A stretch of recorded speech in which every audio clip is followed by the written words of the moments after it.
Well, hello. Hey, welcome to 0 to 100. We're here in San Diego. I was able to stop by and see Gunny Jose Flores right here at his apartment. So I'm Steve. So those of you that have been listening on the podcast, Mark and I have really been enjoying putting this together with different folks. And so, Gunny, it's great to meet and connect with you today. Yes. And so here we are. It's been about, I don't know, 3 or 4 months since we actually recorded the podcast. Um, and today I'm just catching up to find out. And I wanted to ask you today, Getty, to share with the audience what are some things that you're doing now that you've earned. He's earned his degree. It's on the wall right there. Um, his doctorate. And now, what are some things that you're doing to, if you will, give to the community as a result? Yes, sir. Well, thank you for having me. Yeah, so a couple of things that since I have earned the degree is I've actually passed everything I want to pass everything that I've learned to some of the younger Marines. So I've actually put together a seminar, and I call it like an education seminar, which I will be hosting in Camp Pendleton, where basically I'll be going over all tuition assistance, FAFSA, all the assets that kind of helped me get into this position. So I'm using that to give back. In addition, I did become an instructor at Sergeant's course for the Marine Corps University. So utilizing the blessings that I got and paying it forward. Yeah, so it's really neat. This week, actually, at Camp Pendleton, he'll be giving a seminar and just helping Marines understand that, hey, if I want to get on a trajectory of getting my education while on active duty, he's going to share his lessons learned and how to get after that, which is huge, right? To have a doctorate degree as a gunnery sergeant, I mean, that's pretty amazing. So, yeah, well, great to catch up with you. And we'll definitely be putting this into our podcast as well. And so look forward to more coming from Gunny Sergeant Flores as he advances in his career in the Marine Corps. Thank you. All right, thanks.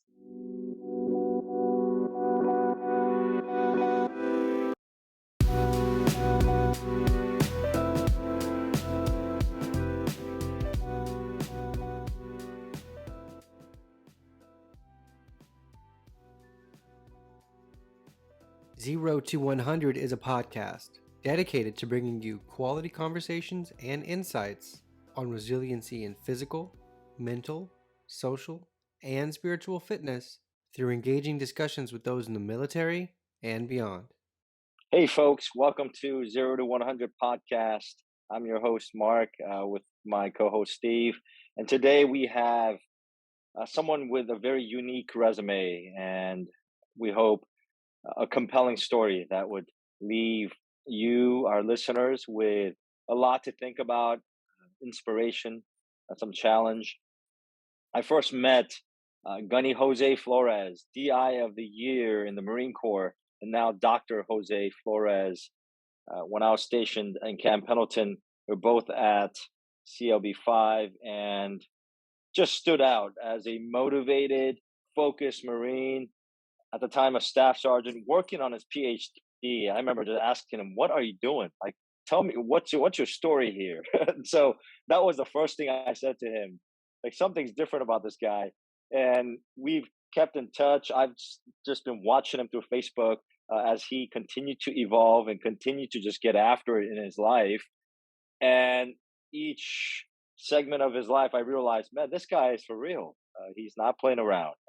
He hasn't taken his foot off the gas, and he continues to make strides and just reach new goals and impact others. So I knew we had to get him on the podcast at some point, and I'm so grateful that he's able to join us. Jose, thanks for taking the time to join us today. Thank you for having me.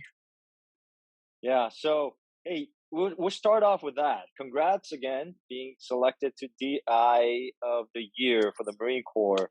Give us an idea of what that involves and what that means, because for those of us outside of MCRD, I mean to me it sounds like a great thing, but I don't know what's involved. So, give us an idea of what that means. Yeah, absolutely. So the there's two depots. Obviously, there's one in Paris Island, South Carolina, and I'm currently stationed on, which is San Diego, California. So each respective depot will have their um, selected drone instructor of the year. That starts at the lowest level as the company. The company will submit their nominee, and they compete internally within the company. Then that company winner will go up to the battalion. They'll compete at the battalion level on an in-person board, which involves a write-up, involves their physical fitness, involves a uniform inspection, drill evaluation, and then an actual formal Q&A. So you go to the battalion level. Once you win that, then you will go up to the regiment level. So now you're competing throughout the regiment, the whole depot. So for my example, I competed on the West Coast for the regiment, and then I was selected as the overall winner for MCRD San Diego. So then from there, we had a virtual competition with the winner from the East Coast on Paris Island. So we went head to head due to COVID. The protocols, we had to do it virtually. Typically, it would be an in-person board. So we did have one um, virtually, the Q&A. It would involve sergeant majors throughout, from TCOM to some of the larger commands. I think it was a total of 13 members, and these two, so myself, and then the gentleman from Paris Island went head to head, and we went through a Q&A along with a narrative submission, and then that board convened. So we didn't know right away. We competed separately.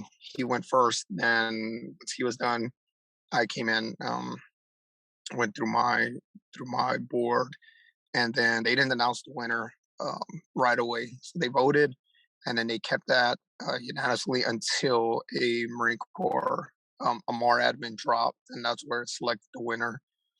And then that's when I found out once I found out that I was selected as the 2021 Drone Instructor of the Year for the Marine Corps. So again, it started very, very small, and it just made its way all up so that there's a service level nomination that's selected for Okay, Drone Instructor of the Year. so tell us a little more about that process. Are they just simply looking at your numbers, your PT numbers, your as an instructor, what kind of wickets you're hitting, and then determining that, or are the boards just simply interviews, or are they actually making you guys go through like a mini Olympics here? Yeah, so yeah, start at the lowest level. You do go through the actual process. So they made us do a combat fitness test. So, and then Okay, also, yeah, they made us go through to march a drone like a card. So now they're looking at your performance as a drone instructor. How well can you march a platoon? They are looking at your submission narrative to see what have you accomplished, because there's various billets could compete for drone instructor of the year. You could be a drone instructor, still in cycle. You could be a senior drone instructor. At the time that I was nominated, I was a chief drone instructor. So now they looked at how did I impact my company as a chief drone instructor. So they're looking at my statistics, like how did I, some of the things they looked at, how did I minimize injuries within the company? How did I develop those senior drone instructors? So at the lowest level, it became a more like, to quote you, an Olympics. And then at the regiment, the depot level, it was uniform inspection and a Q&A okay, among a board. So physically had to go and compete with other drone instructors throughout the depot, and they just one-on-one. It was just like a murder board. So you go in there, they're looking at gotcha. uniform. Yeah, Then that service level was I guess, a murder board, but virtually.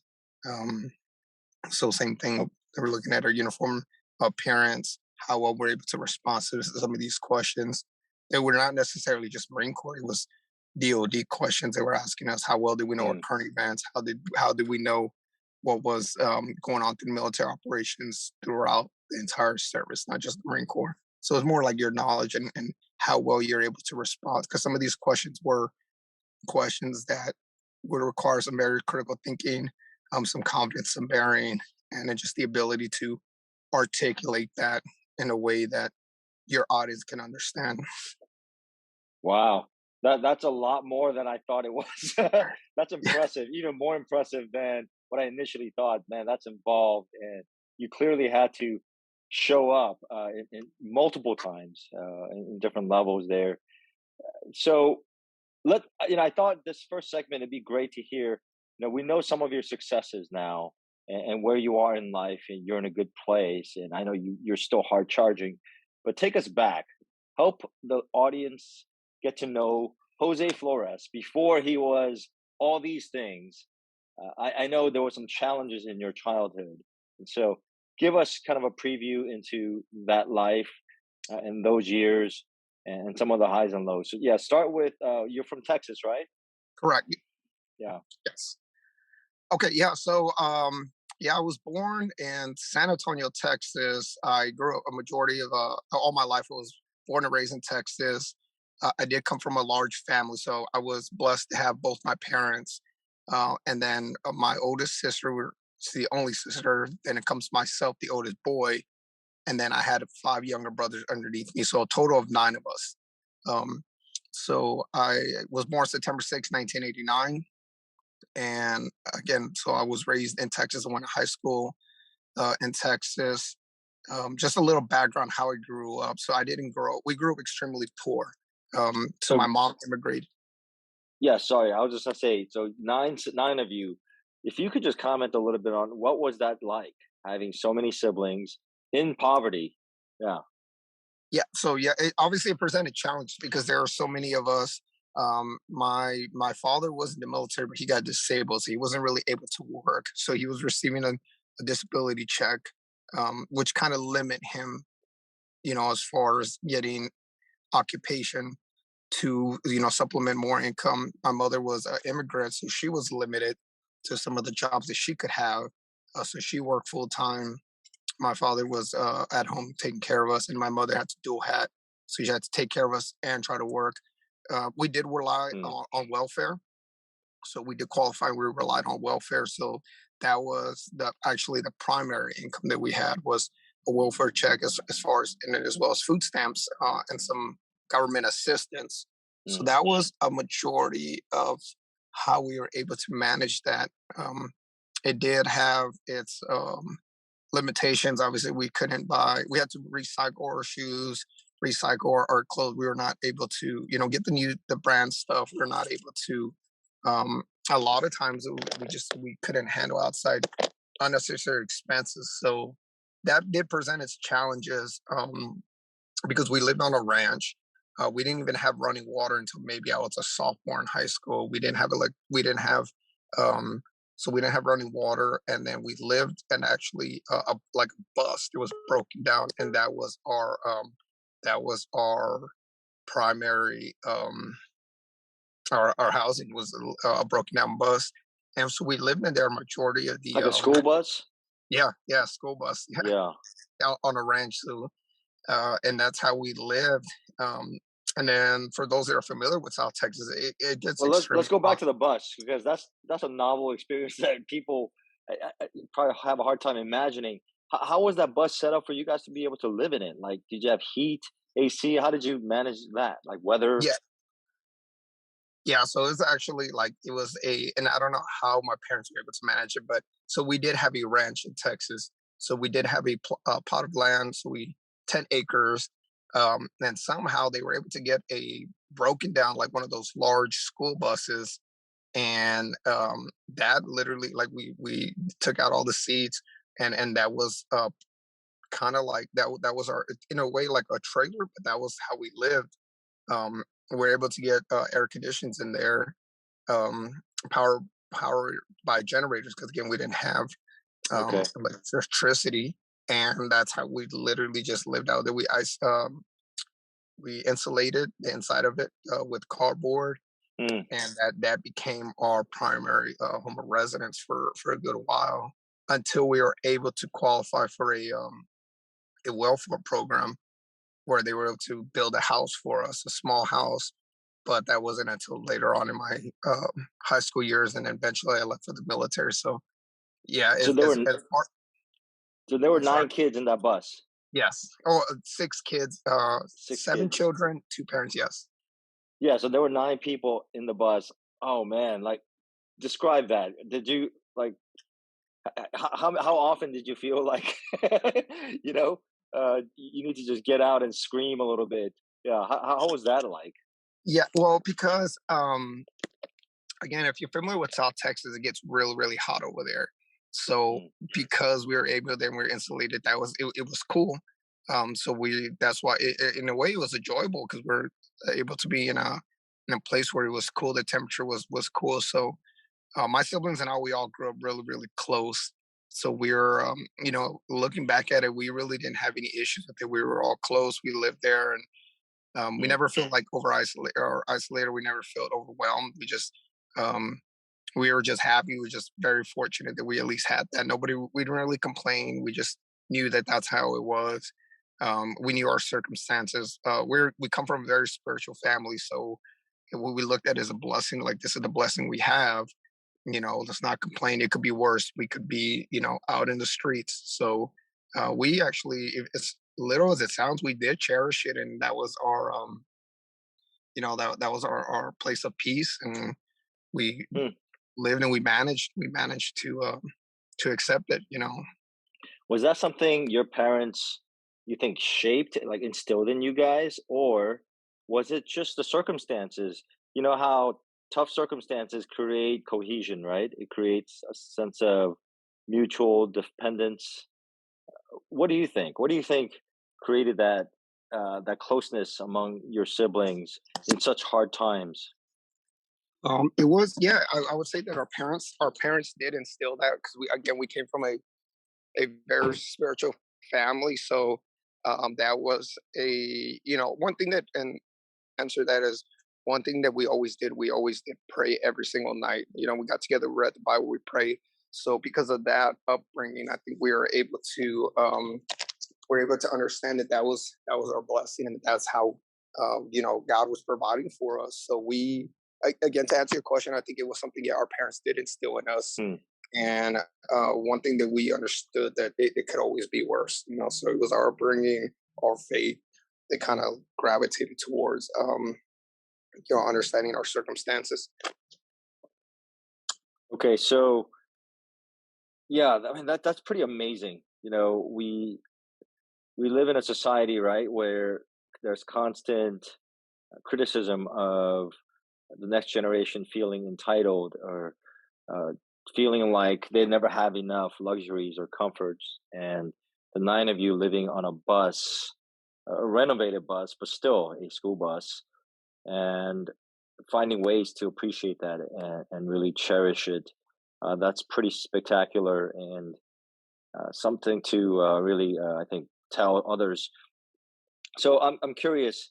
During that time, though, you guys are going to public schools, and Right.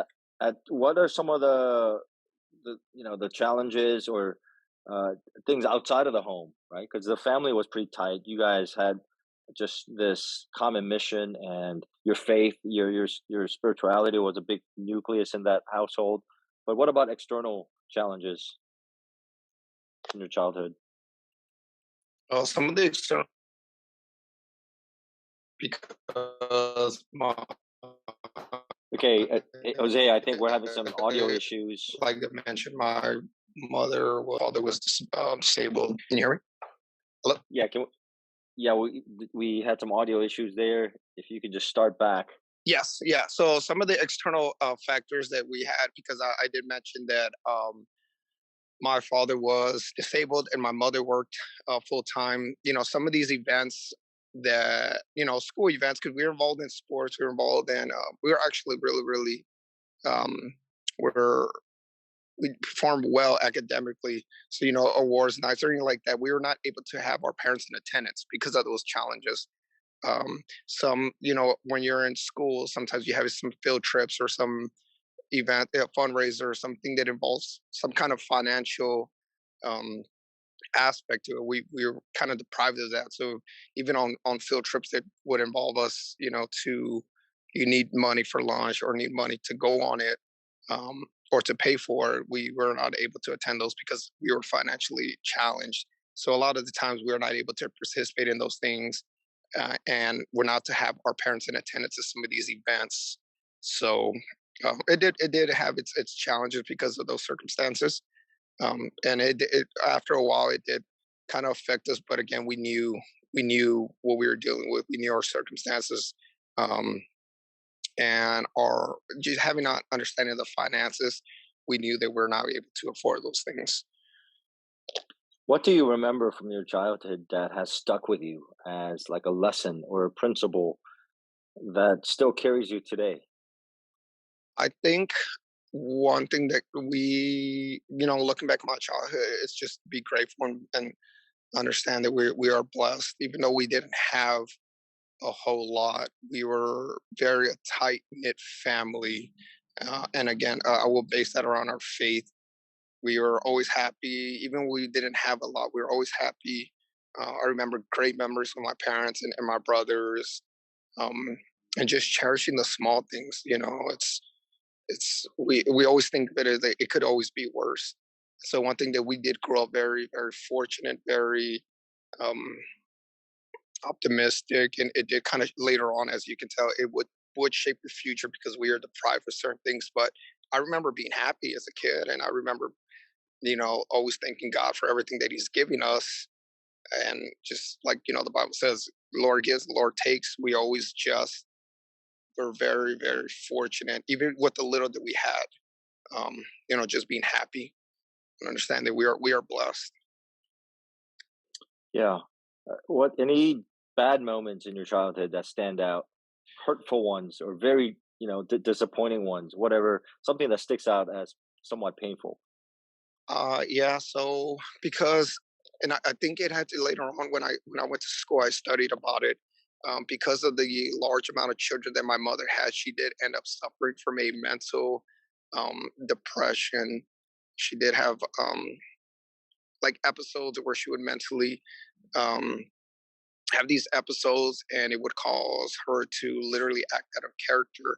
It would tear the family apart because something that was psychologically, it just created a lot of bad memories. Because when she would go through these episodes, um, she would get very very violent. She would get very just abnormal, and once she snapped back, it's literally like kind of like you see in the movies where she just becomes a completely different person. And then we would go through very chaotic moments, and then it's almost like she would wake up, she wouldn't remember what just happened. So I remember those bad times as growing up, that we did go through those, almost like we would go through like these episodes of mental anxiety and depression that she would go through. So those did create some horrible memories for us growing up. Hmm. How is she now? So it's good. After a while, we understood how to cope with it, with the medication, and then it was a high levels of stress because she was balancing a family of 7 children with no support, and all of us being home. It just it was an overload for her. So now she's good. She's good now that we've understood it. You know, some of our siblings kind of went our ways. We're able to now support her financially. It eases the burden. So now it's a lot better.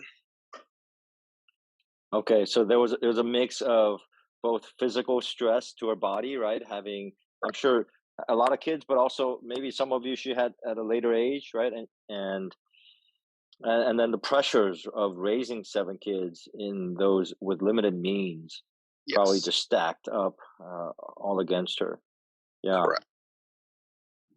No, and and so you stayed in that environment, and you said you guys eventually got to build a small house through a welfare program, and so you were there until end of high school.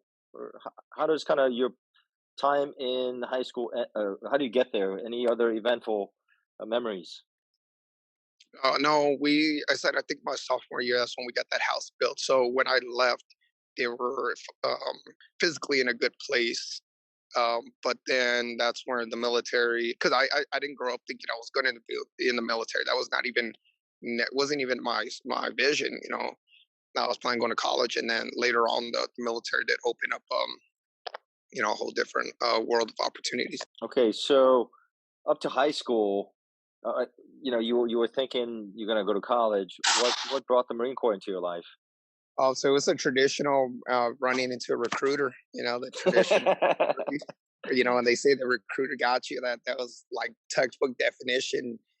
Ran into me at a high school, and he found me, and I was disinterested. I was like, no, I have a plan, and everything that the later on, as I would tell you that, their strategies, it did work.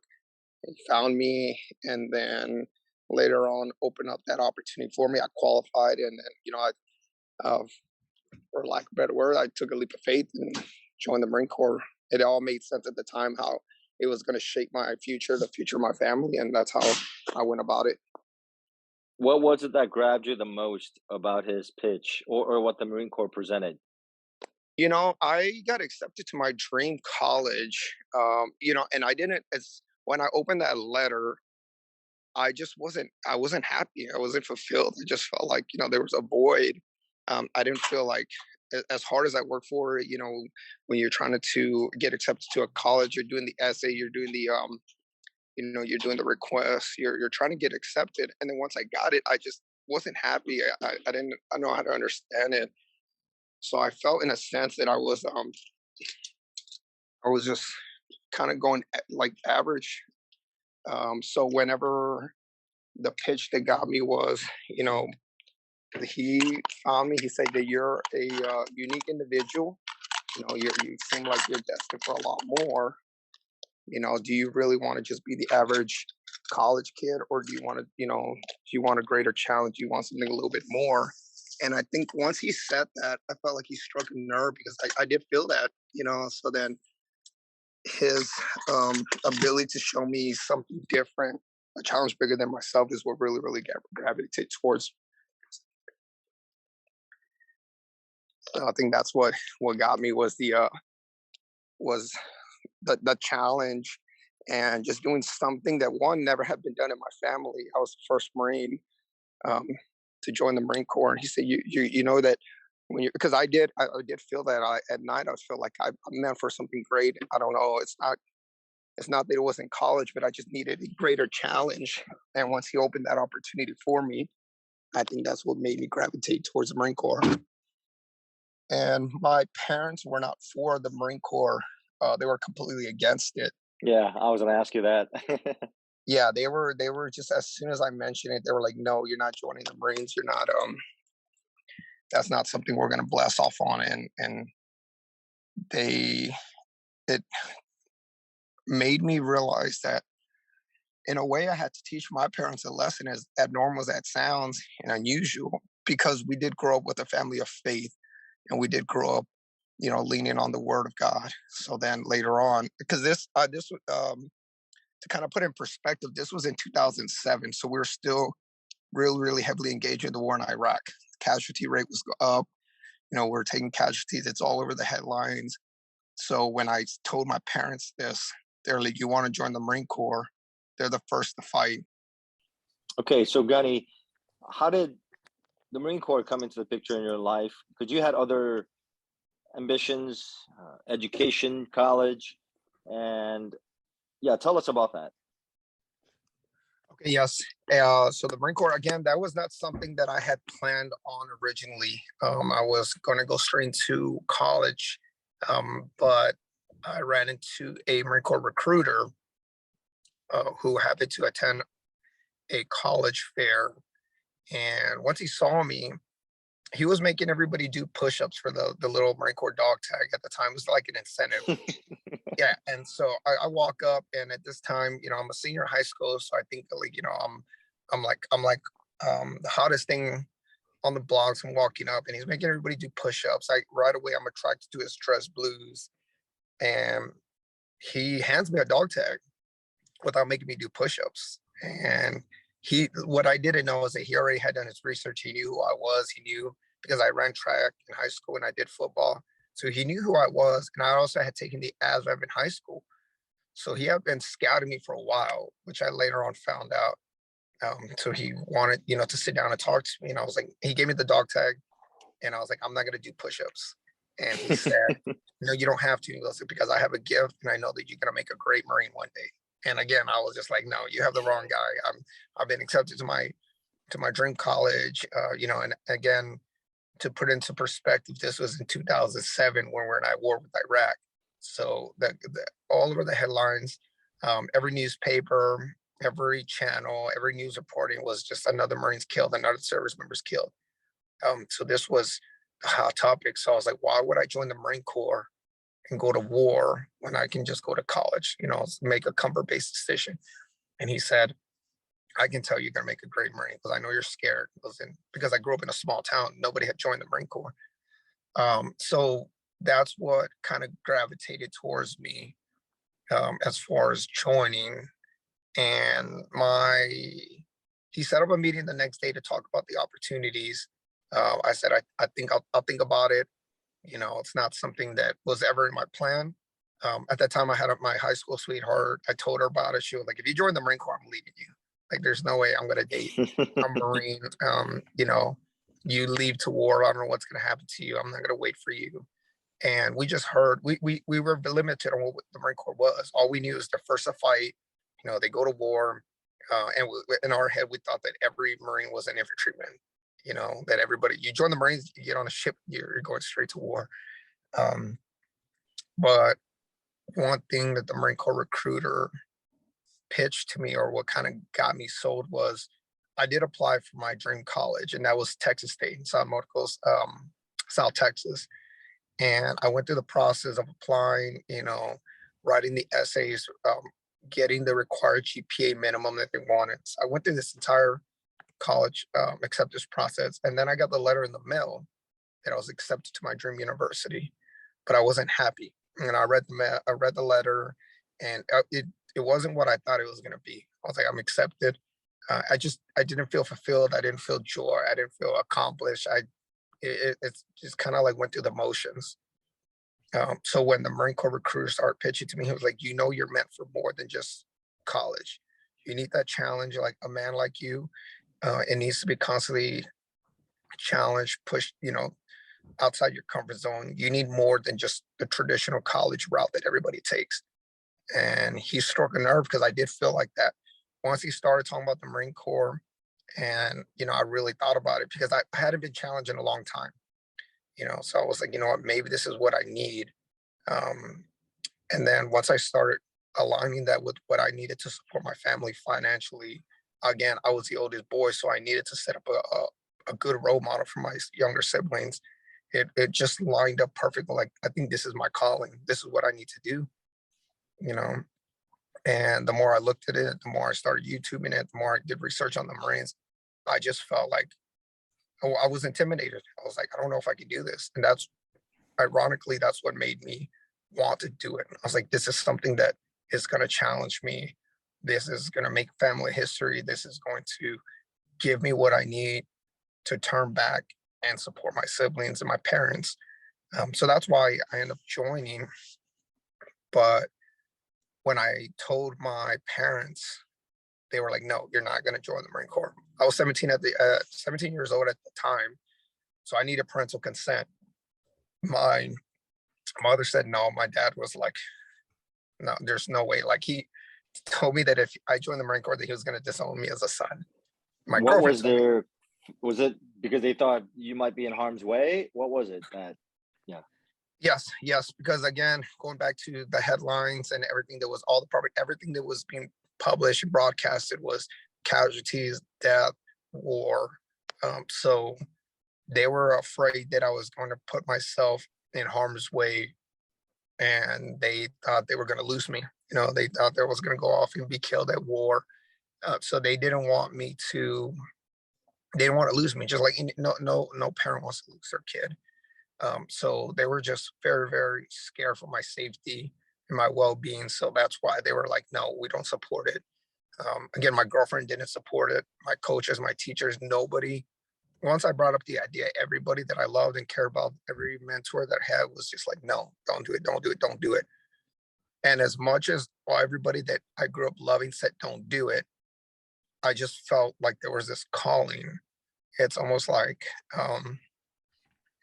not to like turn this into a religious, but it's almost like God was telling me, like, to take, trust in me. If this is something you want to do and you feel it in your heart, then do it. So then I told my parents, I was like, well, you could either sign me at 17 and I can have your blessing, or I'm going to turn 18 and I'm still going to do it, and I finally was able to convince them because, as mentioned previously, we did come from a religious background. And I told my parents when I sat both of them down, my recruiter came over and I looked at my parents. I was like, Mom, Dad, like at this time I was 17. I was like, for the last 17 years of my life, you've been talking about faith. We read the Bible every night. We engage in Bible studies every single night in prayer. I was like, take a leap of faith. I was like, God is going to take care of me. He's going to watch over me no matter what I do. And my dad's like, I'm not going to sign a piece of paper and send you to an early grade. And then I looked at him. I said, Dad, well, then don't send me to college because there's college shootings. I'm going to die in college. I'm not going to go to a movie because people are dying in theaters. I'm not going to drive a car because there's car accidents every day. I was like, the fear of death is not going to be the reason that I stop short of fulfilling my goals and my dreams. So I turned to him and I said, Dad, have faith, take a leap of faith. And once I said that, there was nothing he could say. He knew. I was like, this is what you taught me, and now I'm teaching you. So when I told him that, he just started crying. He's like, I'm not going to lose you. I was like, you're not going to lose me. I was like, God will provide. He will take care no matter where I go, no matter what I do. And then my mother said that she would sign, which later on I will unveil. She said, I will sign you to join the Marines under one condition. She's like, you will go to college. You will get a degree. She's like, I don't care if in Iraq, Afghanistan, in the Middle East, in the desert, you will get a college degree, because my sister was the oldest. She went to college and then she failed out and she came back home. She was like, you need to get a degree. My mother didn't have a college degree. My dad didn't have a college degree. She's like, you will be the first one to get it. And that was the condition that she said. Yeah. Wow. Man, I'm so excited to hear the next chapter, but this kind of brings us to the close of our first segment with Gunny, Dr. Jose Flores. Steve, you have any closing thoughts for this one before we? Yeah, no, what a great story. I've been sitting here just listening the whole time, and what blows me away is just hearing the childhood story, growing up on a bus in Texas, and and it really took me back to our first podcast for our listeners that might want to go back and listen. The very first edition where we listened to Ron talk to us about how shared experiences through hardship oftentimes gel us together. And that's what it sounds like, that as a family growing up in hardship, you just gelled together, but and in that, with your faith and your spirituality, that kind of sounds like it really set the foundation and the bedrock for who you are now, establishing your values, and that really then just transition seems very well into the Marine Corps. So now that's only my thoughts at this point, because unfortunately we're at the end of our first session here. So we're going to hit the pause button, but for our listeners, we're going to jump back in. So join us in the next session where we're going to continue this conversation with Jose, and just continue to hear more of his story, and how his values in his life and in the journey that he's on, they just all kind of coalesce together, this great story of resilience. So join us in the next session. Well, hello and welcome back to the podcast. My name is Steve, joined by my co-host Mark, and we are having a great time interviewing Dr. Jose Flores, a gunnery sergeant, a drill instructor of the year. And he is, in the first segment, told us his story of growing up in Texas and then joining the Marine Corps. So if you haven't heard that segment, go back and listen to it. It's amazing. But now we're going to kind of segue into our second segment. And Gunny, we just want to hear a little bit about, since joining the Marine Corps till now. Tell us a little bit about your journey so far, some of the highs, some of the lows, and if you will, also, as we're going through the story, highlight the things that have been what has given you strength as you've gone through it. What's provided you that foundation to be resilient through the highs and the lows, if you would. So over to you and Mark, and where we're headed to next, the journey of being in the Marine Corps. Yeah, so once I joined the Marine Corps, because again, my parents did not fully accept that I was joining. But once I came back and they saw me in uniform, then they were extremely proud. Like all the doubt, all the fear, it just went away. They saw me in uniform. They're extremely proud of what I accomplished, and more impressed that I was able to make a decision based off faith, and come back and show them the product. When I came back as a Marine, and they were just happy. They were just very extremely fulfilled, happy, just content with my decision, especially now that I was able to provide and give back financially. From there, I originally, because I am very close knitted, I wanted to come back to Texas, but unfortunately, the Marine Corps does not have a large duty station in Texas. So I remember one very distinct moment. Was in my military occupational school in Fort Leonard because I was transportation. It was when they start assigning you duty assignments where you do your kind of like your wish list. I wanted to originally go West Coast to be closer to my family. For some reason, almost like that same almost like that same voice that was telling me to join the Marine Corps, to take that leap of faith, was also telling me that I needed to go overseas. And I could not explain it because, again, I grew up close to my family.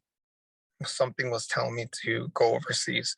So I volunteered to go overseas, and my first duty station was in Japan. And I think that was the best thing that could be afforded to me because I was able to, because I was away from my family, I was able to just focus on the number one goal that my mother had instilled, was to get my college degree. So as soon as I joined, I started going to night classes right away. And I was able to, within that first year of being in the Marine Corps, the fleet, I was able to get my associate's degree. So I fulfilled that promise that my mom had asked of me to get a college degree. And again, I think that was a perfect setting because I was away and I was not able to be distracted. And then throughout the Marine Corps career, I was just extremely driven, and it just seemed like one goal led to another. From the associates, I went into my bachelor's program. Was able to afforded the opportunity to deploy. I deployed. I got to experience that and kind of gain a perspective of life, of how blessed we are in the United States. So it just kind of opened my eyes to more. Um, and then from there, I volunteered to do recruiting duty, and that brought me Okay, Gunny, to. I'm gonna pull you back because Okay. there's some good stuff in there that I want to draw out from your story for our listeners. Your first duty station is in Japan, and Correct. you knock out your associates. You keep your promise to your mom. That's you say that lightly, but there's a lot of Marines I'm sure you saw that were your peers who were either struggling just to be a Marine, or they were so focused on the Marine Corps' mission or whatever was expected of them from their command that it was like consuming their whole time. I'm sure you saw a lot of right? Yes. Different examples of how first tour Marines were adjusting, or trying to adjust to their first tour. How did you just jump in and boom? You figure out the Marine Corps, and then you're like, well, I might as well also get a degree. Uh, what what what was that like? I mean, what gave you that kind of focus and determination that I'm sure you saw wasn't as common, right? For a lot of 19-year-olds or 18-year-olds. I mean, for you, Yes. you were like 17. Yeah. Correct. Yeah. So one thing that I kept really, really, the back of my mind was the promise that I fulfilled to my mother. I knew joining that. I always stayed rooted to that. Like I made her a promise because I did grow very close to her. I was gonna I was gonna give her that. But to answer your question, reflecting back on it, I did have a lot of parameters and a lot of discipline. Um, for example, I decided that I made myself a little internal rule that I was not going to have my first drink of alcohol until I turned 25. Again, this is a 17-year-old making this promise, um, Mm. because I Wow. didn't want, and I reflected on that and seen some of my peers or some of the younger Marines getting lost in either partying, being distracted, making bad choices, bad judgments. So I did grow up a little bit. It was more mostly when I was like a toddler, where I I do remember seeing some or going through some bad experiences with my father drinking. Um, so I would look at that and I was like, well, the first thing I'm going to do is I'm not going to drink till I'm 25. So that was my first rule. That second thing, I was not going to party. So I didn't go out, kind of isolated myself to stay very disciplined in my studies and my work. I was a workaholic, so I volunteered before I went to school to learn my job. I volunteered on um, every errand, every task. Anytime they need a volunteer, I was just the first one to be there. So the first thing I had to do was outperform everybody at my job so I can get good at it. So I made that internal rule. I didn't party. I didn't drink. I worked everybody in because I was transportation in the motor pool. I knew that I was like, okay, I learned my job enough for me to now balance night school. So then I enrolled into night school. And because I had those parameters, I didn't have to worry about being distracted. I was able to manage all of this. And again, it just any time that I got exhausted or any time that I wanted to, derail from my plan, I just would root myself back to that promise that I made my mother. So that's what was able to help me stay aligned. And it did come at a cost because a lot of times it would come across like, "Oh, you're too good for us," or "You don't want to Mm, party with us." yeah. Some of the women were like, are you just not into women, or you just a nerd?" I was like, I'm just focused right now because I have a goal. Um, and a lot of times, younger Marines, young service members can give into peer pressure, and that didn't phase me because I was like, I have a promise that I need to fulfill. That's something that I didn't explain to anybody.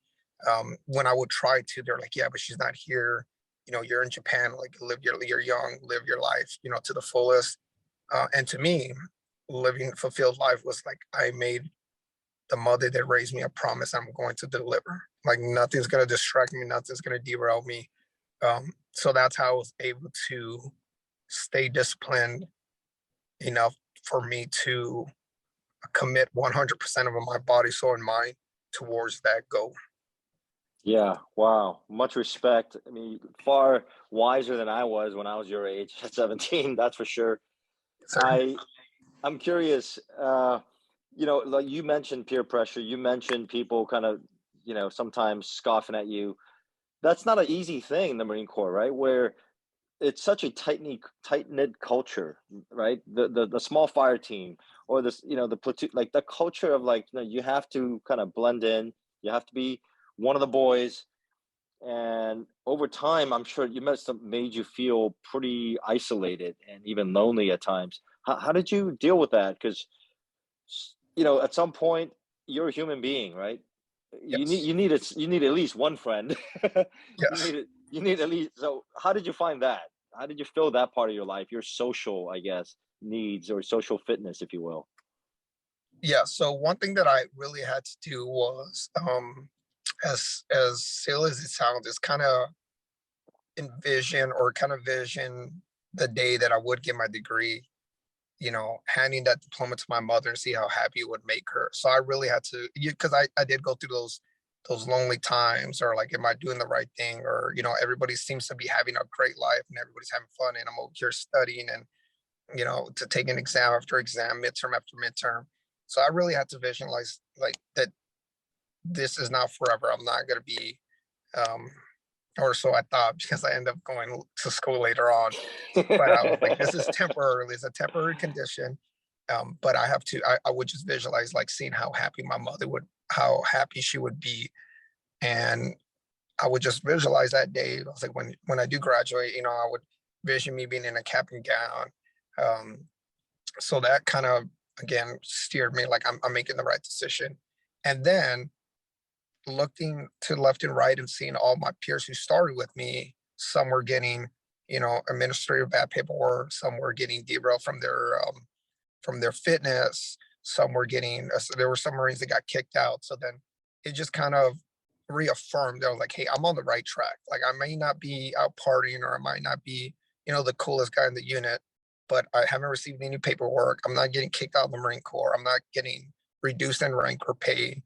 Um, and so that kind of kept me aligned. And then there was others that would see that dedication that I have, and then I would inspire them. And they were a lot older than me, and they would say, like, I don't know who you are, but you're so disciplined, you're so, you're in school. And I had NCOs asking me, how do I go to school?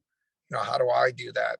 How are you so they were kind of looking up to me, even though I was younger. So that kind of gave me that strength to overcome that loneliness, and then it's not like I was completely antisocial. I just wouldn't party, but I've always had a great personality. So during work, I was sociable. I was joking, laughing, making work fun. So it's not like I'm just this isolated nerd that doesn't talk to anybody, or, I just like, I would talk to them. I was like, hey, I got to get to class. And people would see that strength. And a lot of people gravitate towards that. So they were, once I saw that I was inspiring by just simply being myself and fulfilling a promise, that overweighed all the other little aspects. And again, seeing everybody else, and how fast I was rising, how I was being recognized, or how they were using me as an example for safety briefs. When the commanding officer is like, hey, dude, we got this young lance corporal that is just got here, but now he's in school, no one guided him. He's received this award, he's going up for these boards. They started to like build me up without really intentionally doing so. It's just natural, just being me. What a great story. And as you're sharing that, what kind of pops into my mind is that I know a lot of times when I've had conversations with, as you mentioned, some of the young Marines that were going through difficult times, like they were struggling to do the right thing, right, on the weekends, or they're struggling to just make rank and those kinds of things. Um, you talk to them about motivation. You talk to them about, knowing, why they're doing what they're doing, what's their sense of purpose.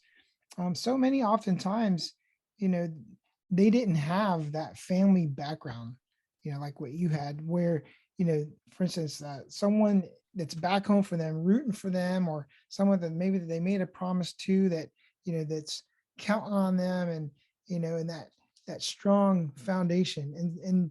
And so this might be jumping, I might be fast forwarding a little bit, but let me just ask this simple question as we move on. But what's your, as a gunnery sergeant now, when you have those young Marines that are struggling, what kind of advice do you give them now, having been there and done that, and having had that self-discipline to pursue and to get the degree and to move on? How do you counsel and help young Marines today? Yes, great question. So now that with that background and with everything that I've accomplished, and now being a gunner sergeant, it's very common to find those that's like, yeah, my mom wants me to go to college too. Or, my parents want me to get a degree, or my parents want me to do this. The thing that I found out was that I was able to manage my time productively. And now, as a gunner sergeant, how I counsel these young Marines, I really dissect their day, and I know there's many motivational speakers, and they have said there's 24 hours in a day. So when they say, yeah, the most common thing that I hear is, I don't have time. So when I peel it back and I was like, okay, yeah, you get off work at 4 o'clock. What are you doing? Like, okay, well, I'm, going to eat. I was like, okay, then you waste 2 hours, 3 hours, whatever. And then it was, well, I Netflix for about 3 or 4 hours, or I go out, or I, you know, playing video games for, 4 hours. So once I really dissect their time, I was like, you're really spending 8 hours unproductive. But you say you want to be successful, you say you want to give. It might not be a degree, it could be, get in better shape, or it could be my parents want me to invest more. So when I mentor them and I guide them, I was like, you're wasting so much time unproductive on TV, on video games, on going out, on just things that you're not working towards your goal. And then once I make them realize that, and they were like, the only one to blame is yourself. So for that reason, since I've joined from 17 until now that I'm 32, I've never owned a TV. I don't watch TV. That's to me, and there's nothing wrong with watching TV. To me, I will not allocate that time because I could be doing something productive. I don't own video games. To mentor them, I tell them you need to eliminate the distraction. And nowadays, it's a cell phone. And I tell them, like, now, how much time do you spend on your cell phone, on Instagram, on Twitter, on TikTok. And once I dissect that, then I tell them, like, you're really wasting 4 hours on that. So to answer your question is, once I really break down their time management and I show them that they're out of those 24 hours, how much more productive they can be, they realize that, okay, well, it's not that I don't have time. It's just I won't make time, or I don't have my priorities in line that are more powerful enough to me achieve a goal. And again, once I make them realize that, they're like, yeah, you're right. I'm not achieving a goal, or I'm not fulfilling a promise because I'm not allocating my time appropriately. And that's one thing that I did when I was younger, um, was just manage it. I try to structure my day to where I was able to be productive. Um, Still, once I started to understand the Marine Corps and I moved up in rank, I had a little bit more time to be more social, to go out and do other things. But by that time, I already had a great, strong foundation that I knew how to utilize my time appropriately. Yeah, that's great. I mean, I see you eventually putting coaching under your resume of many things you're already doing. I'm curious, your siblings, right? So, from the life on the bus, how have they fared? And I know you've told me personally that you kind of were expected to lead them, to be an example for them, especially from what your father instilled in you. So, what is that relationship like now with your siblings, and kind of how have they sort of pursued their future? And yeah, if you just shed some light on that. Okay. Yeah. So we since then, because underneath me is a set of twins. So they end up joining the army. So they followed suit. They joined the military as well. And then the youngest, the baby, ended up joining the Marine Corps as well. So by me joining, I was able to inspire three others to join the military. Um, Wow, you were like Moses parting the Red Sea. You opened that door because your parents were basically kind of like the Pharaoh position, right? It was like, no, you will not go. yes, That's pretty yes, amazing. yes. I was able to inspire those three. Um, and then my sister, she was kind of like because I was the leader that left, she was kind of like the leader that kind of needed to stay. She was the one who kept the family intact. She is a spiritual leader for us. She's the one that anytime we come home, she's the coordinator. So she's my mother's now. She's like my mother's right hand man. So in a way, like that was her fulfillment. She needed to stay, and she enjoys it. She loves the role she plays. She's accepted it. Um, and then the brothers in between, for a while, they were just, I would say, because it was almost like a caveat, because I was doing so well that anything short of that almost seemed like a failure. So they kind of felt, because I was like, I guess, and to quote, like a rising star, they felt they could never live up to this. So they felt almost like stagnant. So they stayed home. They Mm, didn't really do much, which, again, being the natural leader, I was like, I love to inspire you to do better. But it's almost like I wasn't able to do that for them, because they were like, I'm content with just being home. So they did. They live normal lives back home. They're content with that.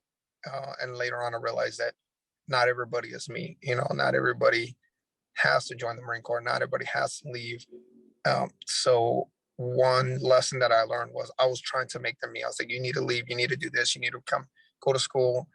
And that was a hard pill to swallow once I realized, like, that's not what they want. And you can't force them to. So the others, they got out of the military. They're back in South Texas. They have families now. They're living their lives.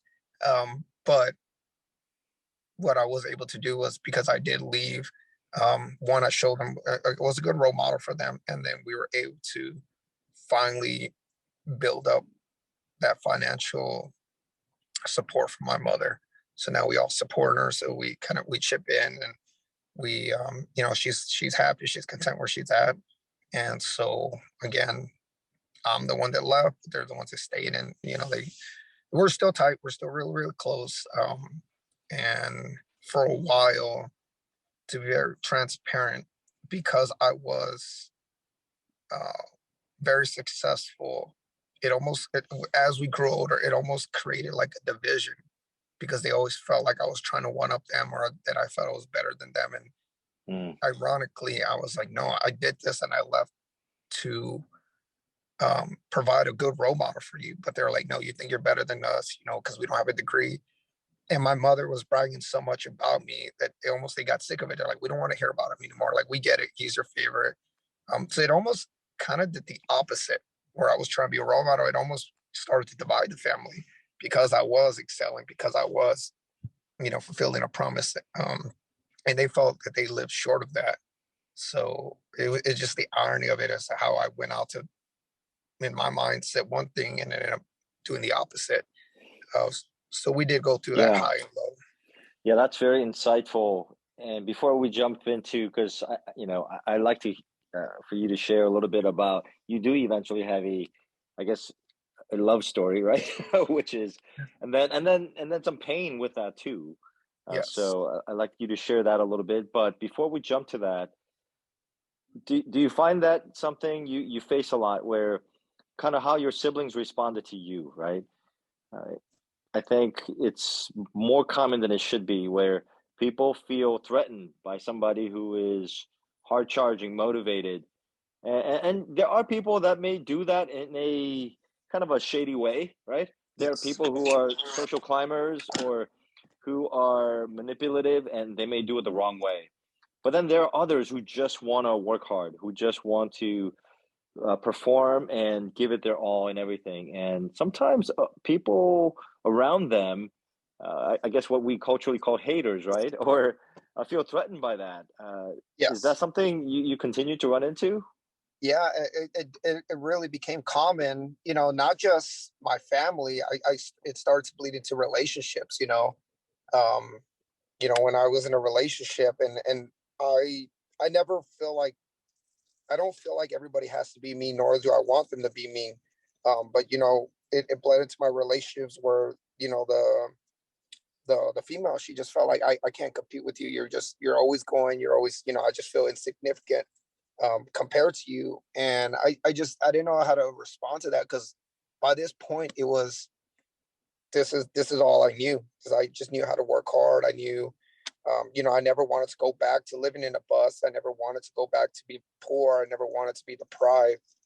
So at this point, this is all I knew. I was like, I don't know how to do, to be anything else other than just continue to strive. And again, going back to my faith, I was like, God has kept me alive this long. I'm not gonna live a life in my eyes average, or if I know I could be better.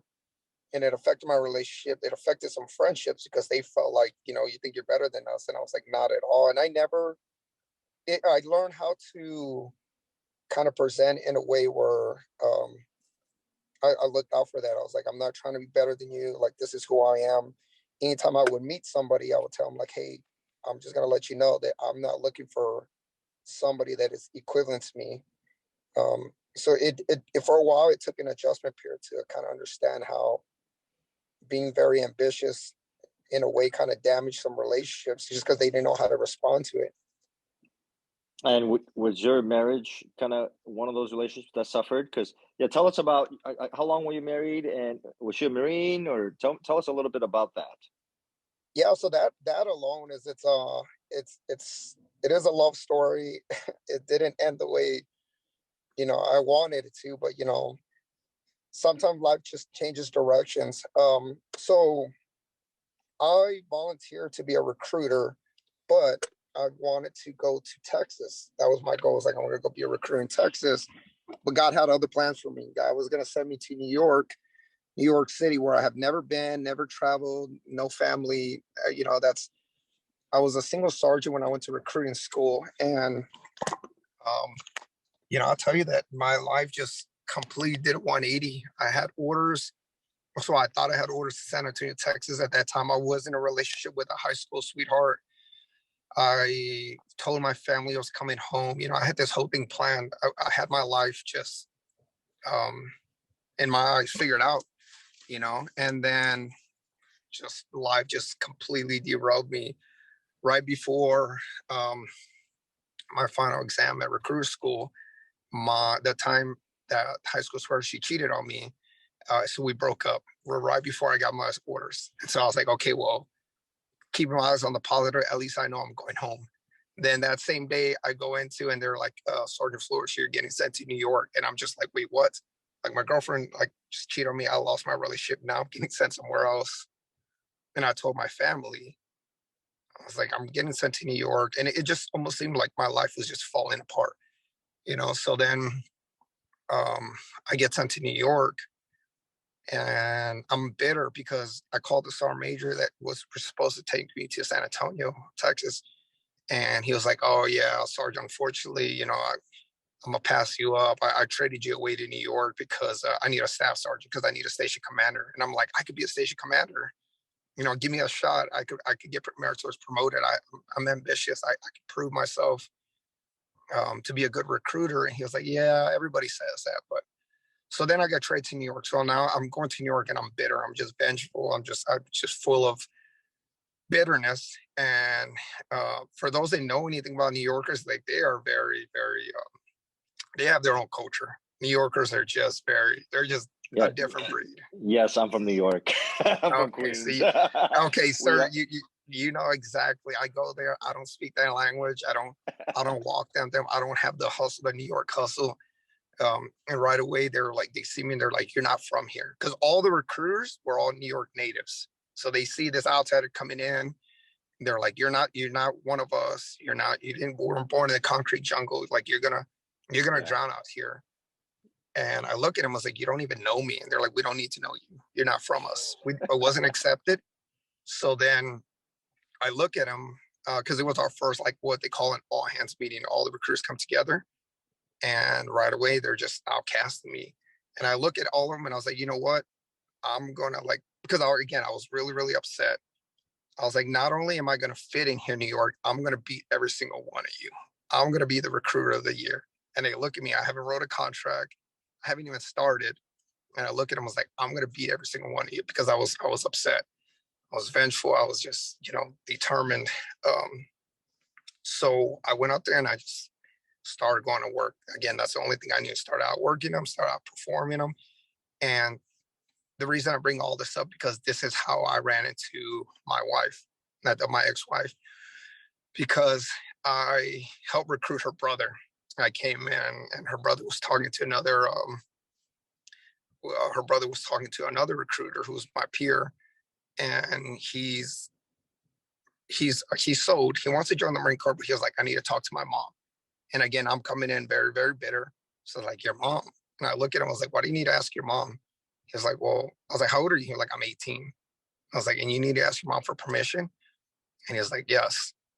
And I tell him, I was like, well, you're a grown man. I was like, he's 18.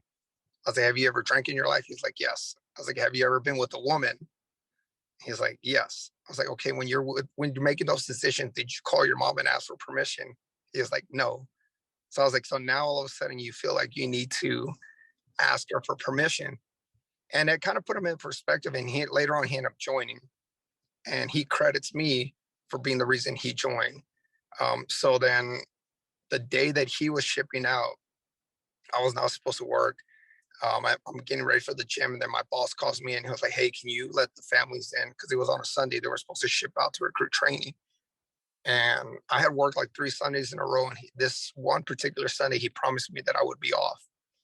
Well, fate has it that I get called into work.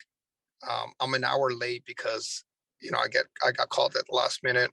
I let the family in and right away they're just talking and I can overhear. I'm just like, I'm not supposed to be late. And it just kind of put a bad taste in her mouth. So that was the first time I ever met her. And she was like, yeah, my brother said that you're the reason he joined. I was like, well, I'm a recruiter. That's my job. So we got off on the wrong foot. She's cutting me off in the middle of my brief. And she's just being extremely rude to me. And then later on, her brother leaves, and that's how I met her. I just remember her being really, really rude, just being very, very blunt. And later on, we end up talking because of that conversation. Fast forward later, we start dating, and then we get married. And that's how I end up with her And then one thing to note that I to me, looking back at that, was always wanted one thing that I've always wanted to be was a father. Like that was like my number one goal in life, is like I want to be a dad. So we get married, she gets pregnant. I'm extremely ecstatic. I'm just like, I'm gonna be a dad. I tell my mom, I tell the whole world I'm gonna be a dad. Unfortunately, we had a miscarriage, so that kind of like shattered me. That was the first time that I felt like a true heartbreak. Was, when that the baby didn't make it. We end up going through five miscarriages, and I'm torn apart. I went to go get tested. We ran every test, and there's no unexplainable reason of why I can't have a child. And then my ex, so I had a stepdaughter, so she already had a child whenever I met her. So I knew, I was like, she can conceive, she can hold baby. Maybe it's me. So I prayed, I prayed. Every doctor said I wouldn't try to have any more kids. Like it's hurting her body. Um, she gave up. She was like, I don't want to be, a mother. Like I'm done trying to have kids. And I just kept praying. I remember saying, God, like, give me the opportunity to be a dad. And the sixth time she got pregnant, I just thought it was different. And I got orders to New York. Or I got orders to California. So I was finishing my tour. And so the babies would die at 6 weeks. So we went at the 6 week mark, the baby was still alive. Um, and then we went the seventh week and he was still alive. And I told her, like, this is it. This is our child. Like, God's blessing us. This is our miracle baby. And she was like, I'm not getting my hopes up. Like, I'm expecting another miscarriage. And I prayed and I prayed. And we got one of those little, it's like a little device where you can hear the baby's heartbeat. You could put it up to the mother's stomach, and I would just listen to heartbeat every night. Like, he's still beating. He's gonna make it. He's gonna make it. I don't think I ever prayed for something as hard as that. And then, sure enough, that's my son today. His name's Josiah, and he's like my miracle baby. And I'm just super close to him. But that was our child. And then we came to California, and unfortunately, it didn't. I came back from a deployment, and some events just didn't work out for us, and it just kind of tore our family apart. We tried to keep it glued. We went to counseling. We went to the church. We did everything we could to try to revive this marriage, and unfortunately, there was a lot of damage done. A lot of trust that was gone. So it got very, if I can be very transparent, it got very, very hostile. When I realized that it was affecting the children, I knew that it was time to leave. So we did the right thing. We ended the marriage, and we got divorced. And now we're still civil because I'm still close to the ex stepdaughter. So I'm still there for the kids. We all live in California. She works in law enforcement, so she's got a great career. She ended up going to school, getting her associates and bachelor's. So we're good. Separated, but during the time of the marriage, it was very dark times.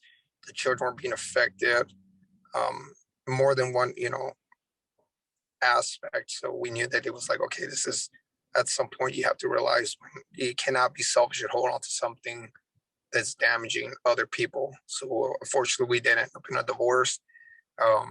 But even now, we're still civil for our kids. They're happy. They're in good health. She's happy. I'm happy.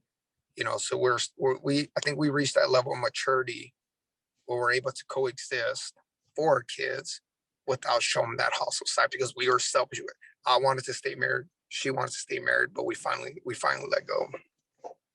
Okay. Yeah, thanks for sharing that very personal story. We're getting close to the end of this segment, but I'd like to hear just your brief thoughts as we summarize that section of your story about marriage. Relationships are a big point of stress and conflict for service members for a variety of reasons, including deployments, high op tempo, and you add other things. So, having gone through some of those ups and downs, what do you think you took away, and what do you leave or share with junior Marines who are dealing with similar challenges? Yes. So again, all of this, it's almost like this ended up becoming the the focus of my study. When it now fast forward that I am a doctor, my dissertation was exactly the topic why my marriage failed, and it was communication. So to summarize it, it has a lot to do with communication because of the unique circumstances that the military provides. You have to be able to effectively communicate, and that's not just talking, that means listening too. So communication played a huge factor in why relationships do or don't work, and that's understanding, the love languages and understanding how to communicate. Just because you want something or this is the way you talk may not be the same way that somebody else, receives that message. Or your love language, you could be pouring out your love language, but if that person that's not their language, and you're, getting upset, like, I'm giving you everything that I would want, maybe that's not what they want. And so sometimes we confuse that with, love or being able to communicate when it's really ineffectively. So I would say communication, if I had to put a theme, communication is the root of why a marriage can or cannot work. That's great. Hey, thank you so much, Jose. As we just got through that second segment of your story, I think the overall theme of that time slot was, as you were talking about, communication is our social fitness, right? We heard so much about your relationships, the good, the bad, all, and now the dissertation being written on communication. As you were sharing, I think a theme that was just resonating in my mind was social fitness. We talk a lot about that when it comes to our resiliency, is our social connectedness, right? And that's part of living life, right? We learn the good things and the bad things and how we do things well and not so well in our relationships. Um, and I really resonated with what you were saying about how uh, as you were climbing the ladder of success and you were doing really, really well, at the same time, it was getting frustrating in your relationships with others.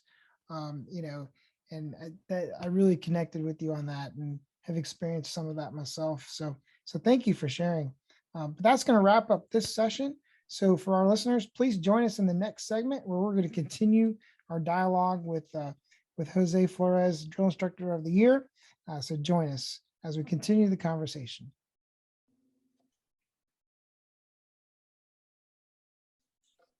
Well, hello and welcome back to the podcast. For those of you that are just joining us, we're speaking with Dr. Jose Flores, who's currently a drill instructor at MCRD San Diego and was selected for DI of the Year. In our first two segments, we've heard a lot about his life growing up in Texas, about him joining the Marine Corps, and most recently, we've listened to him tell us a little bit about his marriage and his family life. And so now in this last segment, we're just going to hear a little bit more about where he's at now, having worked on his degree to receive a PhD. And so thank you for joining us. Jose, please continue and just kind of describing where you're at now and how you got to where you are to complete a PhD. Yes. So again, going back to the promise that I had made my mother, was that I just need to get a degree. So she never said, to go for a bachelor's, master's. And I will take it back to, once I got that associate's, I felt like, hey, I'm already here. I'm going to continue rolling into my bachelor's. I think I was going to be content with the bachelor's degree.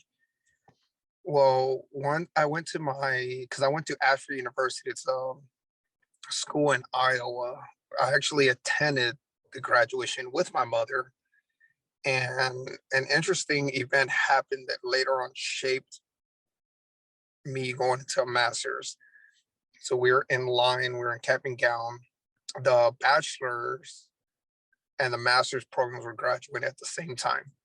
So there was one line for the bachelor's where black cap and gown with a gold robe, and then the master's program were cap and gown with a purple robe because the school colors were black and purple. So I got in the wrong line, and I'm excited. My mother's there. I've been looking for this day for years. And this group of girls see me and they're like, hey, you're in the wrong line. This is the master's program. Like you're in the back, you're in the wrong, you're in the wrong line. Like you guys are over there, and they just humiliate me, and then they're bullying me, they're making fun of me, and they're like, maybe one day you'll be here. And I remember that day where I was just so upset. Like I didn't even enjoy the graduation because I was so upset that at that moment I was like, you know what, I'm gonna go for my master's now. That was not in my vision, but I was like, because I was so humiliated, and they said maybe one day you'll be here. I was like, you know what, I made myself a promise. Like, all right, I will be there. So I enrolled into my master's program. And then not only that I enrolled to my master's program where I was like, I'm going to get a perfect 4.0 GPA. And that was like there's a lot of things that happened in my life where I felt like there was something that set me off. There was some event, some experience, some promise. I was like, all right, now this is my main motivation. So I went for my master's. I was able to accomplish that. And I got my master's, and I was on recruiting duty when this happened. So on recruiting duty, I went off to be very successful. I ended up becoming the recruit of the year for not only New York for the first district, but I ended up becoming recruit of the year for the entire East Coast, and then later on recruit of the year for the entire Marine Corps. And in doing so, I was away from my family a lot. And I remember one time my dad got really, really sick. My father was really, really ill because he was older. And I remember being in an interview with a young individual who I was trying to recruit. And my mother called me and she FaceTimed me and she said, "Hey, I think you need to come home." And I could hear the worry in my mom's voice. And she was like, "I don't think your dad is on life support. And the doctor is saying that he doesn't have more than 3 days to live. So you need to come home." And I remember just dropping everything. I called my commanding officer. I was like, "Sir, I need to go home. My father's on life support. He has like 72 hours to live. I need to go home." So I remember taking that emergency leave. I went home, and I remember my father being just able enough to kind of utter some words. And at this time, he was very delusional. I don't think he really didn't even, he could barely hold a conversation. And I had told him, like, "Dad, I got a master's degree." And my dad was always one of those, in my eyes, to describe me, he was a perfectionist. He was like, "Okay." He was like, "When are you going for your doctorates?" And I'm just like, "What? Like, I just finished a master's. Like, what do you mean?" He was like, "I want you to become a doctor." And I was like, "No." And in my head, I was like, "No, Dad, I'm in the military. That's really, really hard. I don't think any enlisted member has ever become a doctor." And he was not coherent enough to carry a conversation. He just kept saying, "I want you to become a doctor." And I was like, "All right." And at this point, I'm just, "Okay, Dad. Yeah, sure, I'll do it." And then, unfortunately, my father did pass away, and that's one of the last things I remember him saying was like, "I want you to go for your doctorates." So then, excuse me, because it kind of makes me emotional, but I remember after a couple, I didn't enroll into a doctor's program. I was like, there's no way that's gonna happen. Like I know I told him that, I told him what he wanted to hear, but I just can't. And then I remember leaving recruiting duty. I went to California, and before I PCSed, which is basically you're changing duty stations. And I changed duty stations to California. I remember going to his gravesite and visiting him, and I remember having it's almost like I was talking to him. I was like, "Hey, Dad, I'm going to California. I finished recruiting duty. I finished my master's." And I remember kind of like, again, he's not physically there, but almost like I was having a conversation with him. I was like, "You know what, Dad, I don't know if I'm going to be able to finish, but I'll at least start my doctor's program." So I did some research. I looked up a school. Then I found Grand Canyon University, which is a Christian university. To me, again, my faith is really huge. So I liked everything about the school. And then I enrolled into the doctorate's program. And so I started that. And then it kind of like almost like the same concept how I made my mom a promise that I was going to get a degree. I kind of did the same thing for my father. I was like, "Dad, I'm gonna become a doctor." Like that was one of the last things you said. Whether he was coherent or not, he said it. So I was like, "I'm gonna do it." And that was my promise to him. And that's why I stayed very persistent. I did face a lot of rejection, a lot of adversity. I continued my doctorate program even when I deployed overseas because I was able to do a lot of the online programming, um, over the internet. And so that kept me rooted to that goal, which fast forwarding now, this past this past September 2021, I've successfully defended my dissertation and I became the youngest enlisted member in the Marine Corps to go from high school diploma all the way up to doctors, to become a doctor in the Marine Corps. And to me, it was fulfilling a promise that I made to my father. So that's where I'm at today. Wow. Jose, off the bat, you and I have some shared pain in that when we were serving at the same command, you told me you were in your program. I said, hey, I'm in a doctor program too. And so when I saw your pictures, for me, I had a lot of personal resonance because going through my own battle there, and the tie-in with your father is especially relatable for me because having lost my mother at 15, I did not go to high school graduation, college graduation, or my master's graduation. I just kind of saw it as pointless. But my doctorate, I took my family. I had my mother-in-law and extended family there. Even though my mom wasn't there, it was finally a culminating experience for me, right? It was like, you know what? I want to move on, right? I don't want to move on. I don't want to keep this empty sort of hole in my life anymore. So let's kind of have closure. And it gave me that. So I hope you got something like that. And I would think you did when you finished it. I mean, you did everything. Your mom, you checked the box for your mom, you checked the box for your dad.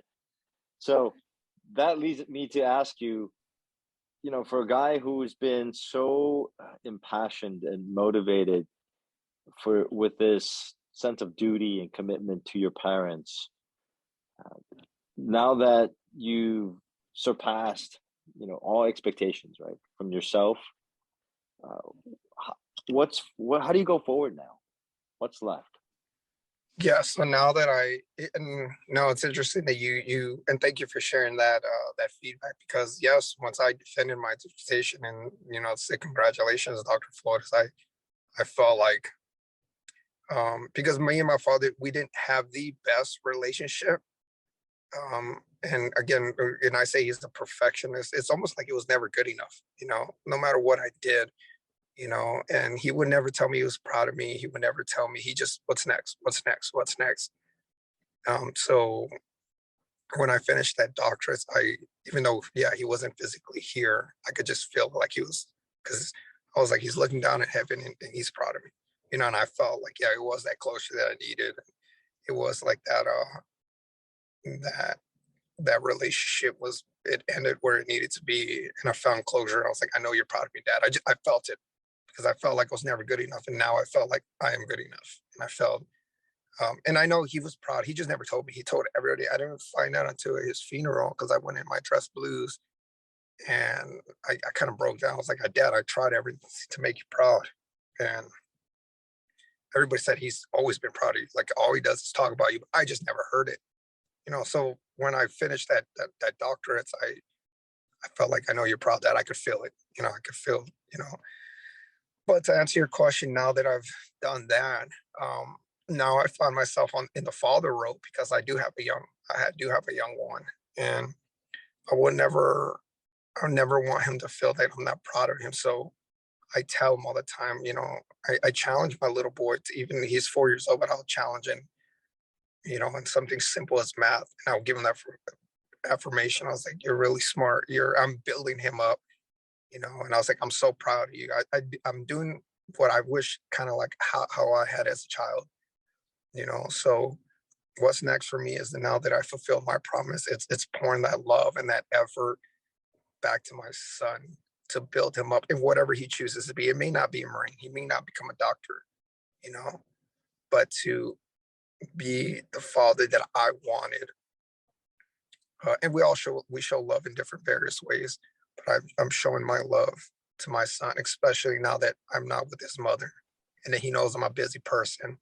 I'm very ambitious. Like I will always make time for him. So the next step for me is being a great father, being a great role model. And me and my son, we have a super extremely tight relationship. So we're just always together. I'm always spending time with him, and he could feel it. When we're together, he's so happy. He's it's just seeing the smile on his face, and when I go pick him up and just seeing how he just lights up, and to show him that love, that is my next step, and my next priority is I don't need to do anything else. I just need to be a good father, and that's my number one priority. Okay, so I get that, and I really respect that. You're still a young guy, though, Yes. and the Marine Corps obviously loves what you're doing, and it seems like a lot of important people, a lot of senior leaders in the Marine Corps obviously recognize your talents, your gifts, your commitment. So, although fatherhood is right now number one priority, what are some things you want to do, whether in the Marine Corps or beyond the Marine Corps, that interests you? I mean, your education obviously is going to lead to something, right? You didn't get a PhD just to. Uh, it may have started right with your dad, but that has groomed you, it has trained you, and educated you, and prepared your mind, and given you gifts and skill sets that I'm sure are now being energized towards something. What's kind of in the horizon? What do you think about? What are some things you want to do? You think later? Yes. Yeah. So, well, so I said being a father is priority, but yes, obviously there are um, ambitions, endeavors I still want to achieve. Because I was able to get that doctorate, I was recruited by the Marine Corps University to become an instructor for the Marine Corps to teach the professional military education, the PME schools and the seminars. So I'll be doing that starting in March, and that was a result of that education. So I'm utilizing that degree that I have to give back to the Marine Corps. Um, but the goal since I've joined the Marine Corps was to become the Sergeant Major of the Marine Corps, and that is still as powerful as it was when I was a Lance Corporal as I am today. So that is a direction. That is to me, that's my when they say shoot for the stars, that is my stars. I want to and I will become Sergeant Major of the Marine Corps one day. That is something that I am constantly working towards. That kind of shaped the reason I did both special duty assignments. But what's next is taking steps towards that, so that one day I will serve as a senior enlisted for the Marine Corps and sharing the experiences, the lessons learned, and being a mentor for the commandant. And that is the goal that I will achieve. Hey, I respect that, and I like that motivation. It's kind of weird if somebody says, "Well, I want to be the commandant of the Marine Corps," or if I want to be a four-star admiral. It doesn't always come across with the same, I think, noble intention, maybe, or it doesn't sound as good. But at least for me, when I hear you say that, like the sergeant major of the Marine Corps is the symbol of the pinnacle of leadership in the Marine Corps, right? That person and that career is kind of the defining, right, the kind of picture of what every enlisted Marine is told to be inspired by. So, hey, if anybody has the focus and the drive and the dedication, I think it's you. So I'll definitely be looking out for your name in the years to come. Sure. Yeah, and if I could jump in and just ask this question, as what kind of comes to my mind when you say that is, if you could kind of put it into a nutshell, like what's the passion? Like if you when you make it there, because we know you are. I mean, you said that passion, but to be the Sergeant Major of the Marine Corps is to say, well, what's the passion that drives you? Like, what's that thing that you would like to accomplish in the doing of that job? And Yes. maybe it has something to do specifically with how you would want to impact the Marines, right? How would you answer that question? Yes, no, that's great. The passion behind it is that I have I've been saying that since I was a lance corporal, and I have had a lot of people that have been watching me. So as they watch me manifest it, say it, work towards it, what I've realized is that I impact thousands of people. Every day I get a message of how I inspired somebody because they're like, "You said you were going to do this, and you did it."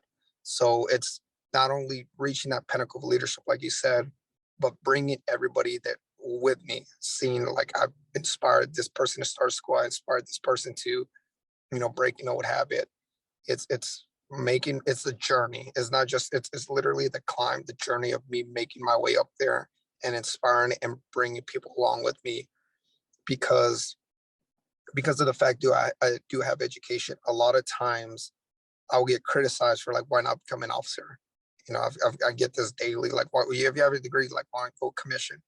And I was like, because I love being an enlisted Marine, and I want to become again that center and that pinnacle of leadership without switching. And I was like, I want to stay enlisted, be that symbol, um, and then once I make it there, and people see like, wow, he's been saying that, and I watch his journey, I'm inspired, and just knowing the impact. And once I retire and I leave the Marine Corps, that I know that I impacted lives, I made a difference, and I literally left behind a legacy. To me, that's my passion. Is I'm gonna do it because I'm gonna do it. It's a promise I made to myself. But how can I bring other people with me? How can I make people better by simply just being a witness to something that I said I was gonna do? And to me, that's what drives me, knowing that people look up to me, that I inspire people, and I teach people, and kind of like you said earlier, like a coach, how I started it, in the beginning, and those people that watch my journey, and then impacting people long after I leave this earth. To me, that's important to me. Yeah, that's a great response. Thank you for that. So Gunny, are you rotating soon? What's next in terms of your orders? Are you, because you've been there for a while? Yes. Are you So going to stay local? I was slated to leave. My tour is supposed to expire in June of this year. But because as a result of winning Drill Instructor of the Year, I was selected to become the regimental drill master for the entire West Coast for the depot. So I was encouraged to put in an extension package so that I can have continuity in the billet. And I will be extending up until December or January of next year, which kind of aligns with another factor because this year I will be in zone for first sergeant. So, and that board lets out towards the end of the year. So the fact that I'm extending here will also allow that board to convene. And then when selected, instead of rotating as going back to my occupation in transportation, now I'll be rotating to fulfill a first sergeant leadership billet. So it kind of aligns with what I want to do regardless.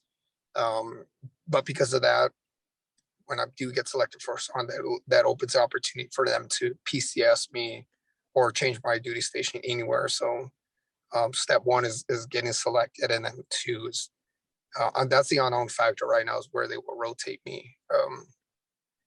Because now that there is a high visibility, I could see them trying to pull me to, the Pentagon or somewhere over there, or they might let me stay here. It really depends on that board and the needs of the Marine Corps at that time. Right. Well, that's exciting. You got a lot to look forward to. Yes.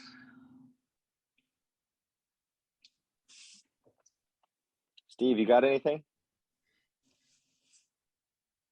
Yeah, we'll definitely look forward to doing that. And I think that kind of what pops into my mind as well is being that you have a specific faith background, I would look forward to one of the things that I'm passionate about, which is the spiritual fitness of our Marines. It's a topic that during my career, I've had the opportunity to help shape within the Marine Corps, and so as I've heard your story over these series of podcasts we've done, um, and hearing your how faith and family and values really shaped who you are and who you are today.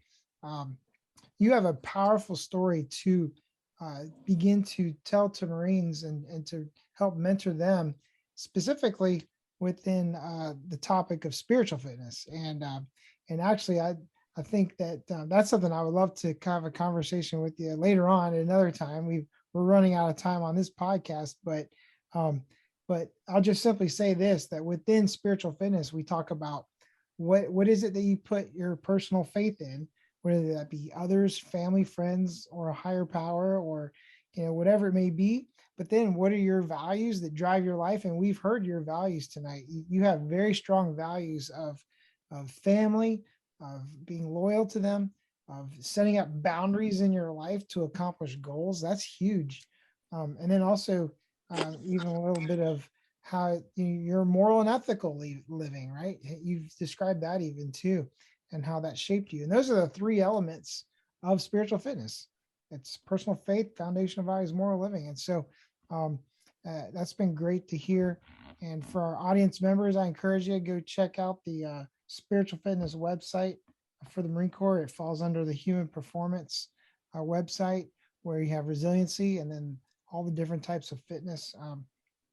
But definitely uh, is a powerful thing when everything in your life, you have all those pieces, because it helps become a driving force for who you are and what you're doing. And I definitely heard that in your story. So just wanted to kind of resonate that with you. Um, and just been a great story overall.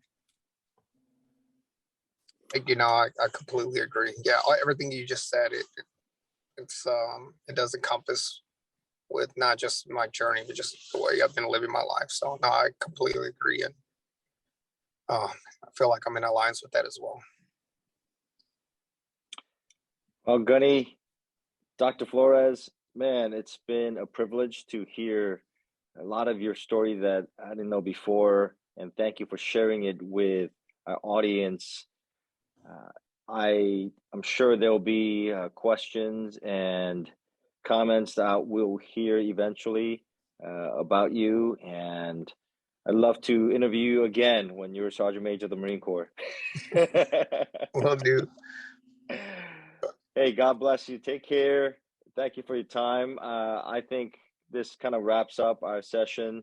You have any final closing thoughts, shout outs?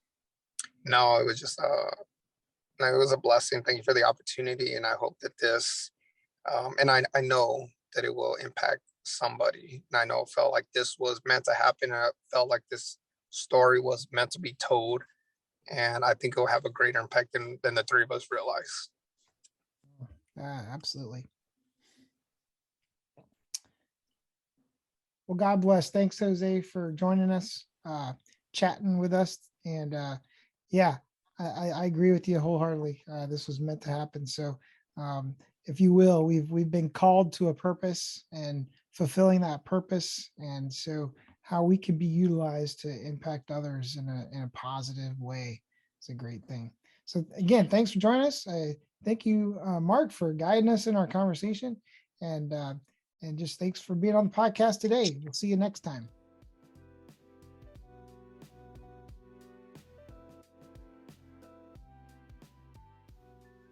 This concludes another episode of the 0 to 100 podcast. Thank you all for listening, and until next time, be strong, be courageous.